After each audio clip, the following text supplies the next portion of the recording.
Hello, I'm Gill Fielding, and this is what's caught my eye in the media this week. Well, first of all, there were some terrifying statistics come out from a research organisation, AJ Bell, about how much your savings are costing you. And apparently, if we'd have saved £10,000 in 2012, so 10 years ago, it would now only be worth 8,580 in real terms. And even worse, because inflation has been running high recently, if we'd invested £10,000 a year ago, it would only be worth £9,465.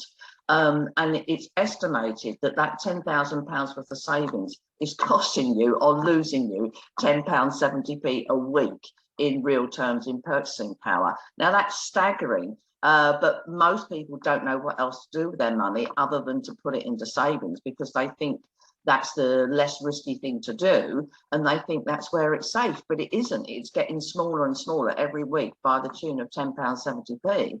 And that's where the big distinction comes in for everybody. And it's understanding the difference between saving and investing. Now, saving, however you do it, will generally lose you money over time and certainly won't make you very much, even if it's positive. Investing, if done properly, will always give you a chance of having more money in the future, as long as the rate of return you get from your investments is higher than the running rate of inflation. It's as simple as that. Whatever the inflation figure is, you've got to get more. Otherwise, your money is worth less in the future. Simple distinction. We need to teach it in schools. People don't understand the difference between saving and investing, and our common popular culture conception is that investing is risky, saving is not. It's the other way around. Otherwise, you're losing £10.70p a week just to save your money. That's a terrible thing. Now, the other thing about numbers that most people don't understand is what's a majority and what isn't. And we had the leadership confidence vote this week, and Boris Johnson actually won by 211 votes for to 148 votes against. Now, simple mathematics tells me that that's broadly 58.7% voted for and 41.2% voted against him. Now, 41%, 40% is not a majority. And yet I listened to all of the people commentating about this confidence vote. And there were people at one end saying this is absolutely fantastic. It's a real endorsement of Boris's policies and what he's doing, and it's fantastic. And then at the other end, I even heard somebody say that 40% was a majority. The majority of people didn't vote for Boris, apparently, according to this person. And it made me realise that politicians are very good at spinning numbers, and they present the view that they want you to see and hear. And also it's the view that's structured on their own belief systems. If they believe in Boris, then they see everything as positive in what he does, and vice versa. And so do we. Every time we watch the news, listen to the radio, read the internet, read a newspaper, we're viewing it, reading it, listening to it with our own filters and our own belief systems on board. And if we believe positively in something, we'll read it positively. And if we believe negatively about something, we'll read and see it negatively. It's as simple as that. But with maths and numbers, it's fairly clear cut. 40% is not a majority, no matter how hard you spin it. And it just reminded me of the old famous quote, which was lies, damn lies and statistics. But just in case you're not sure, 40% is not a majority. Now, we're in danger of losing £1.79 billion worth of revenue from this country. And that's the amount of money that Roman Abramovich has paid to the UK economy in the last 20 years in forms of different kinds of taxes. And he's also invested about £2 billion into the UK economy. And in the last complete tax year, he paid £41 million in corporation tax, stamp duty and national insurance contributions. Now, that's a lot of money, and it's a lot of money, frankly, that we need in this country at the moment, because we've got an energy crisis, a household expenditure crisis, rail crisis, we've got COVID, we've got the NHS in difficulty. We need as much money as we can.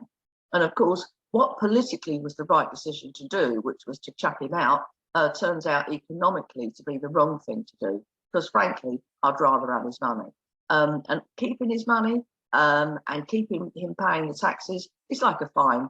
And the money would have gone into HMRC, gone into the government coffers in some shape or form. So I understand why he's been thrown out, and I understand all the political situation. But I'd rather he'd be paying to support our economy than you and I pay. So in some sense, I think we cut off our nose to spite our face, as my mum would have said. Now I'm going to end the week with Boris, because he's been out spouting this week and jumping on the favourite bandwagon of every politician, which is property. As soon as a politician or a political party gets into difficulty, they start spouting policies to do with property, because they know that's the one thing that everybody in the country is interested in, and it's the one thing that will win them votes at any election.